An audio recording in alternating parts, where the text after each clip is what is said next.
Muchas gracias, señor presidente. Quiero empezar este turno de palabra mandando un recuerdo a la familia de David, asesinado esta semana en Gata de Gorgos, en Alicante, por culpa de ustedes, por culpa de sus políticas de fronteras abiertas.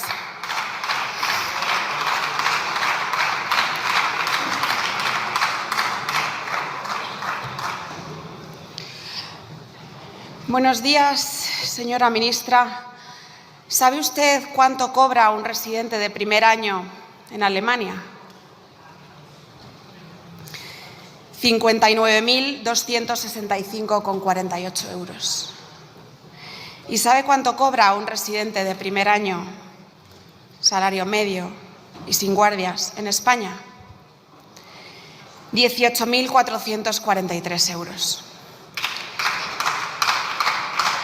En Alemania, un residente de primer año cobra 3 veces más cuando el coste de la vida es solo un 20% más. Esta pregunta, señora ministra, es importante, precisamente porque uno de los grandes problemas de la sanidad española es precisamente la precariedad laboral de sus profesionales sanitarios. Los profesionales sanitarios en España no están pagados, señorías, pero tampoco están respetados. Le voy a dar otro dato. Según la última encuesta de población activa, antes de la pandemia, la temporalidad de los profesionales sanitarios en la sanidad pública de nuestro país era de un 40%.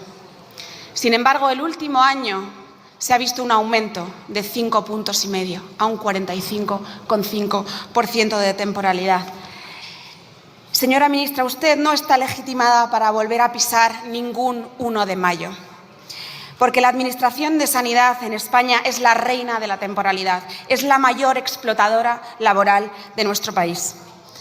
No solo cobran los profesionales sanitarios sueldos indecentes, sino que también encadenan contratos temporales y sustituciones durante años y años y años. Y ustedes, la coalición que se supone que le importan los derechos laborales de nuestro país, llevan gobernando y protagonizando esta explotación laboral y este fraude durante 7 años. Y aumenta su gravedad todos los días. Todo este desastre tiene una serie de consecuencias. En primer lugar, la Organización Médica Colegial ha cifrado en alrededor de un 30% de médicos españoles que emigran nada más terminar su especialización. También estamos en cifras récord de número de certificados de idoneidad expedidos por los colegios de médicos para colegiarse en el extranjero. Nuestros médicos se van. Huyen del maltrato laboral y de la falta de esperanzas en la Administración de Sanidad y ustedes no hacen nada por evitar y por revertir esta fuga de talentos, señorías. También les sucede a los enfermeros. Hemos observado cómo en el año 2022 se han duplicado la tramitación de expedientes para trabajar fuera de nuestro país y en 2023 han aumentado hasta 1.500 expedientes. Ustedes llevaban en su programa laboral, en su programa electoral, la jornada semanal de 32 horas. Y, sin embargo, para los profesionales sanitarios de la sanidad pública, la jornada de 32 horas parece casi diaria. Son jornadas maratonianas, sin tiempo para los pacientes, que redundan en agendas desbordadas, en estrés, en penosidad. Y claro que se van. Claro que se van.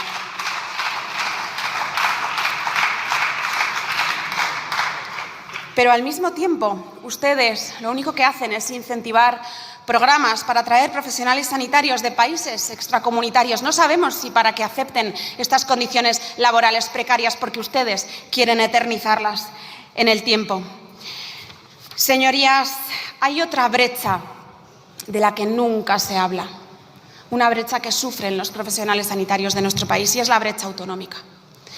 Existe una brecha salarial, una desigualdad salarial entre diferentes comunidades autónomas. Cuando un residente de primer año en La Rioja cobra 17.000 euros, en Canarias un 19% más. Cuando un residente de quinto año cobra en Castilla-La Mancha 23.500, en Baleares o Valencia puede llegar a los 27.000 euros. cuando las guardias en Galicia están pagadas a 14,29 euros la hora y, sin embargo, en Baleares observamos cifras como 39,79 euros la hora. Hay una brecha salarial, una discriminación salarial evidente de la que ustedes nunca hablan y que, desde luego, es otro de los grandes problemas que hay que abordar en nuestro sistema sanitario. Pero también es una brecha para los pacientes. No solo porque las listas de espera en nuestro país sean indecentes, sino porque también son diferentes en función de qué comunidad autónoma te haya tocado vivir. Y no solo las listas de espera, sino el hecho de acceder a la sanidad. Este verano vamos a observar cómo es más fácil que te atiendan con una tarjeta sanitaria europea en el extranjero que cuando te vas de Madrid a los hospitales de Asturias. Pero, sobre todo, señorías, hay 850.000 españoles en listas de espera quirúrgicas. Se cerró el año 2023 con casi 1 millón de españoles, señorías, en listas de espera quirúrgicas. ¿Cuántos serán cuando, con la universalidad de esta ministra, nos convirtamos en los hospitales no solo de España, sino en los hospitales de Burundi? En lugar de pensar en llevar la sanidad a todos los lugares del mundo, quizás tendría más sentido pensar en llevar la sanidad, sobre todo de calidad, a todos los lugares de España, porque sí, existe una brecha rural en nuestro país, existe una serie de provincias, territorios y comunidades maltratadas por este Gobierno, porque no es a Burundi a donde hay que llevar la sanidad pública española, sino que es al último pueblo de Burgos, donde hay que llevar una sanidad de calidad. No es a Somalia, es a Soria, que ha tenido que llegar Vox para que exista por fin una unidad de radioterapia en Soria. Y es que si hoy la sanidad española es la peor financiada per cápita con respecto a los países del resto de la Unión Europea, ¿qué va a pasar cuando aumente la cápita? ¿Qué va a pasar cuando aumenten los usuarios? ¿Qué va a pasar si se cumplen las predicciones del Banco de España, que dicen que en los próximos años va a aumentar la inmigración en nuestro país en 24 millones de personas, señora ministra? Son preguntas que es legítimo que se hagan los españoles, porque van a redundar directamente en la calidad y la precariedad de sus servicios públicos. Por otro lado, existe una infrafinanciación en la Administración de Sanidad y también existe una trampa, la gran trampa de la izquierda, que hay que pagar más impuestos para que haya mejores servicios públicos.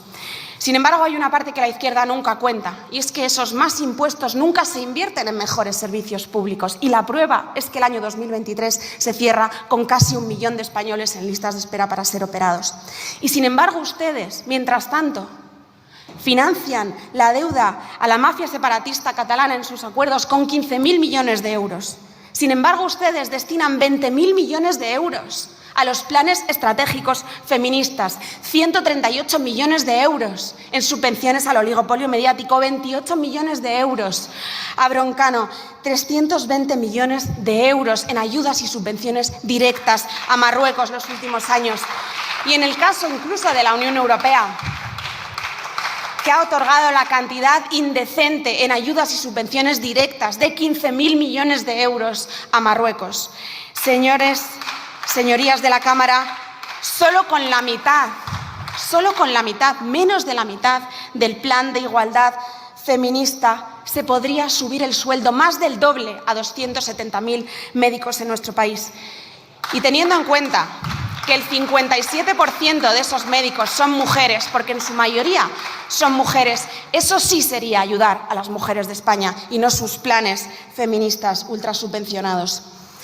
Señorías, existe también muchos problemas que ustedes no quieren solucionar, y no los quieren solucionar porque al final sus hechos les delatan. Y sus hechos es la frivolidad a la que ustedes se entregan permanentemente. No están preocupados, no lo dicen sus políticas, porque ustedes en la práctica lo que están preocupados es por la estigmatización del chemsex, por la formación LGTBI a nuestros sanitarios, lo ha dicho la señora ministra, porque encuentren un camello de confianza, por legalizar el cannabis o la marihuana. Y es que su programa de gobierno, señora ministra, parece una canción de escape y no precisamente la del vals de la clase obrera. Señora ministra, ¿cómo pretende usted luchar contra los problemas de salud mental, cuando en sus políticas y sus pretensiones con la legalización del cannabis dicen todo lo contrario? ¿No parece un plan muy científico legalizar la marihuana cuando un tercio de consumidores tiene pensamientos suicidas?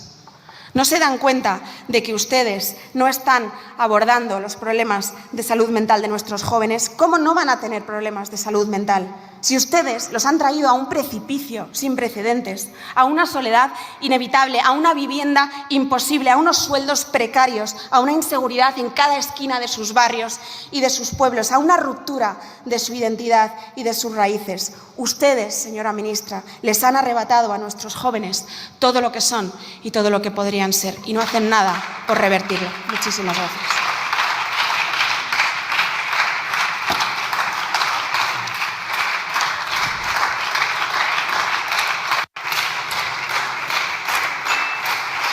Tiene la palabra en nombre del Gobierno la señora ministra de Sanidad.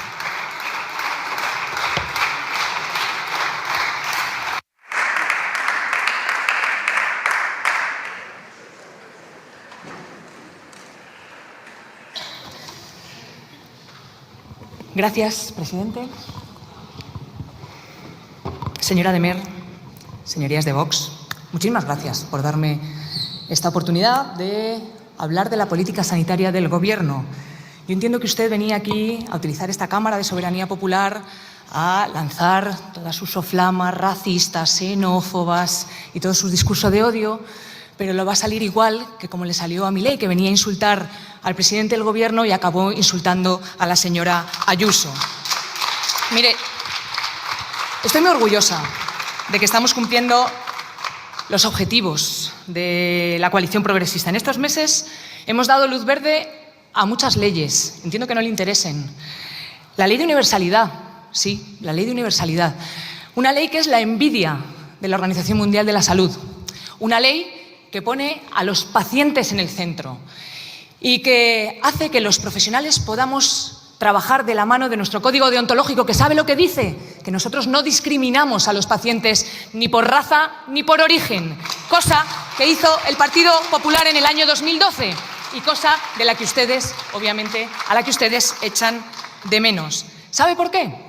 Porque nosotros estamos a favor de los derechos humanos y nosotros estamos a favor de la humanidad, esa humanidad de la que ustedes carecen en todas y cada una de sus intervenciones. Y sí, vamos a poner en marcha la ley de universalidad. ¿Sabe por qué? Porque es que nosotros aprendimos de la pandemia. Ustedes tampoco aprendieron de la pandemia. ¿Sabe lo que decía la pandemia? Decía que nadie está a salvo si no estamos todos a salvo. Vengamos de donde vengamos y seamos quienes seamos. También vamos a poner en marcha la ley de equidad y cohesión. Equidad y cohesión, palabras que les vienen bastante grandes. Y también hemos echado a andar la ley de gestión pública del Sistema Nacional de Salud. ¿Sabe para qué?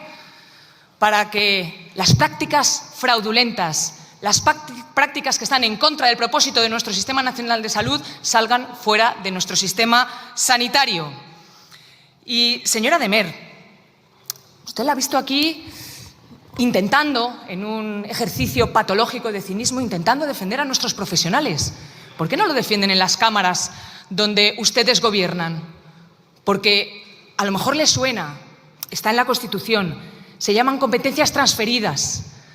No sé si les suena, se llaman comunidades autónomas. Ustedes gobiernan en algunas y apoyan en algunas otras. No le he oído a nadie de Vox en ninguna de esas cámaras defender a los profesionales y defender la sanidad pública.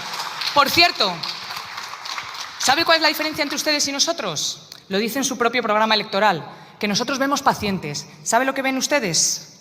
Ustedes ven simples y llanamente usuarios de la sanidad. Nosotros vemos personas, ustedes no son capaces de ver personas. También hemos aprobado la Agencia Estatal de Salud Pública, la Red Estatal de Vigilancia de Salud Pública y el Sistema de Alerta Precoz y Respuesta Rápida. Unas medidas que van a modernizar nuestro país y que van a poner en marcha todo aquello que aprendimos durante la pandemia. También hemos aprobado el Plan de Prevención y Control del Tabaquismo, poniendo a España nuevamente en la vanguardia de la lucha contra el tabaquismo, que se lleva 140 vidas diarias, con el compromiso y con el acuerdo de todas y cada una de las comunidades. Y yo entiendo que ustedes viven de la polarización, ustedes viven del conflicto, pero nosotros somos capaces de dialogar poniendo la salud de los españoles en el centro de todas nuestras políticas.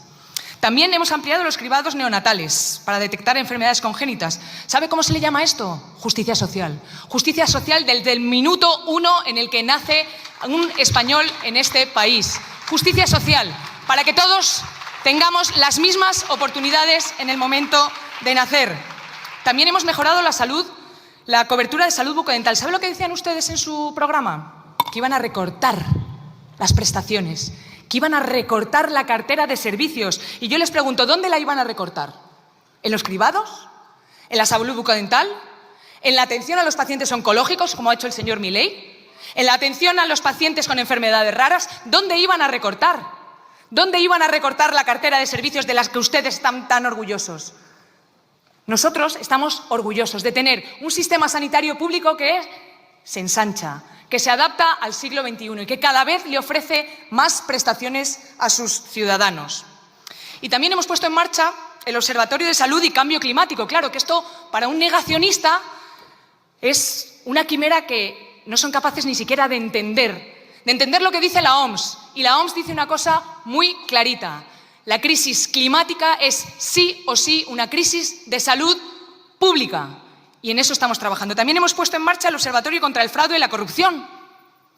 Vaya, lo contrario que hacen ustedes en las comunidades que gobiernan o que apoyan. Porque el fraude y la corrupción es sangrante cuando se trata de extraer los impuestos y el dinero de los españoles, pero todavía es más sangrante cuando ese dinero debería ir destinado a la protección de la salud de los españoles. Y ustedes ahí ni se les ve ni se les espera. Y también hemos creado el Comisionado de Salud Mental. ¿Usted sabe algo de salud mental? Porque usted ha venido aquí, efectivamente, con una brocha gorda a hablar de salud mental. ¿Sabe algo de salud mental? ¿Ha oído hablar alguna vez en su vida de los determinantes sociales de la salud? ¿De cómo impactan los determinantes sociales de la salud en general, pero en concreto en la salud mental? ¿Alguna vez han leído algo? O sea, dentro de este marco en el que se mueven, de muera la inteligencia, ¿alguna vez se han preocupado realmente de la salud mental de los españoles y las españolas? Porque le voy a decir una cosa. Si no lo ha oído hablar, se lo cuento yo. Los determinantes sociales de la salud, que dicen que las condiciones socioeconómicas impactan más en la salud de la población que el propio sistema sanitario. Se sabe desde 1974. Han tenido tiempo para estudiarlo más que de sobra. Y mire, de cara al futuro, en las próximas semanas también vamos a aprobar la creación de la especialidad de urgencias y emergencias, que es una demanda histórica de los profesionales sanitarios.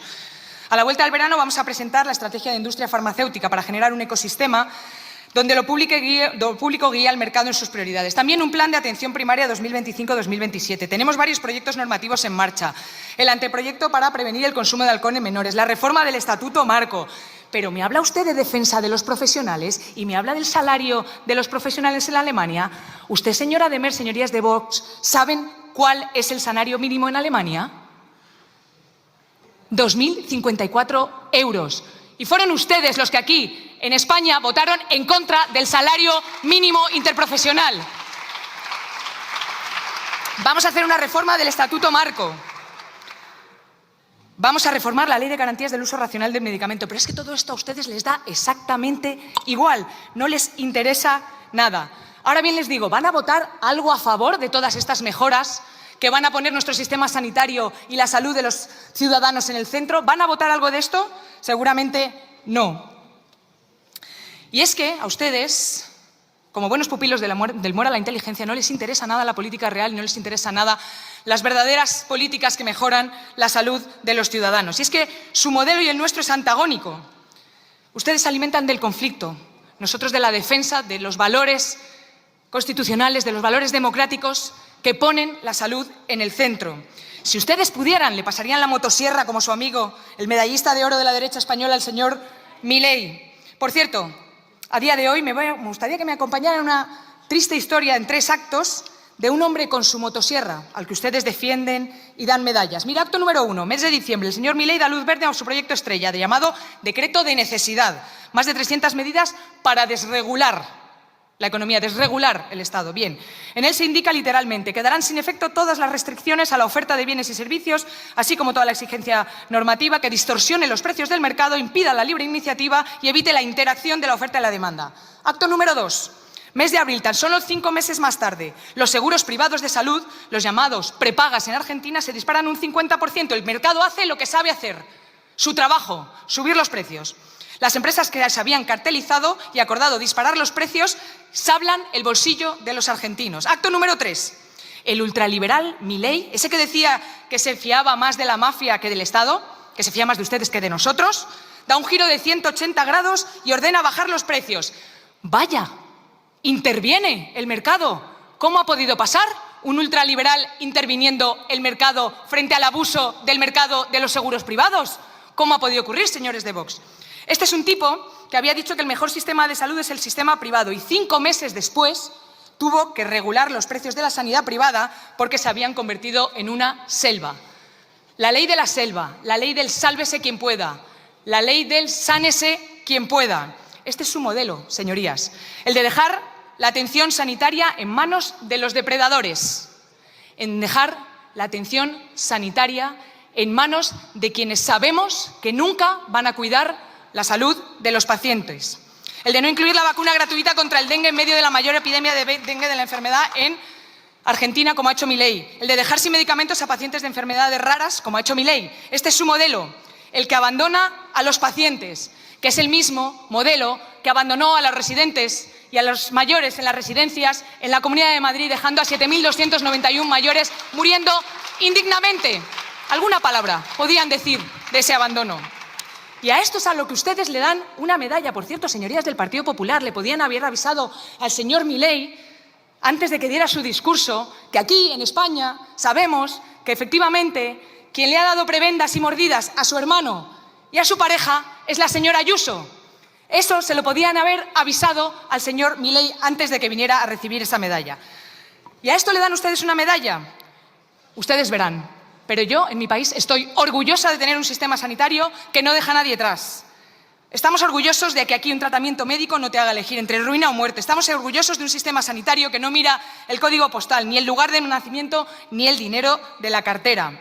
Estamos orgullosos de un sistema sanitario que vertebra nuestro estado de bienestar y que pone la salud en el centro. Lo siento mucho, señorías de Vox, les ha tocado vivir en un país solidario, empático y justo, que cree en la justicia social, como así pone también en nuestra Carta Magna. No, la justicia social no es un monstruo, es lo que vertebra nuestro estado de bienestar. Ahora bien, tienen ustedes un referente aún peor, y por si fuera poco, del señor Milei. Un referente al que corrieron a estrechar la mano, al gobierno que ha estado cometiendo el mayor genocidio de la historia en directo. Y me va a permitir que le diga que voy a recibir pocas lecciones de salud de un partido que se vanagloria de ir a besarle los pies a un gobierno que ha masacrado la vida de 37.000 personas, entre ellas más de 14.000 niños y niñas. Este mismo gobierno que ha bombardeado hospitales, que lugares deberían ser sagrados, sagrados en el planeta Tierra. Hospitales que no solo son el refugio de enfermos y heridos, sino también son un símbolo de humanidad, al que ustedes abrazan a aquellos que bombardean ese símbolo de humanidad. Apoyar la barbarie es un insulto y una traición. Es un insulto a todos los profesionales sanitarios que arriesgan sus vidas para salvar a otro. Pero además es una traición a los valores de humanidad que cualquier persona decente debería defender. Termino ya, señoría. Cuando yo baje de esta tribuna y usted suba, quiero que recuerde que usted y yo estamos aquí debatiendo hoy gracias al sacrificio de mujeres luchadoras del pasado como Aurora Picornell, quienes entregaron sus vidas para asegurar más derechos a las mujeres. A Aurora la asesinaron con 25 años una noche de Reyes. A ustedes les gustaría, además, borrarla de la historia y eso no va a ocurrir. Muchas gracias. Gracias.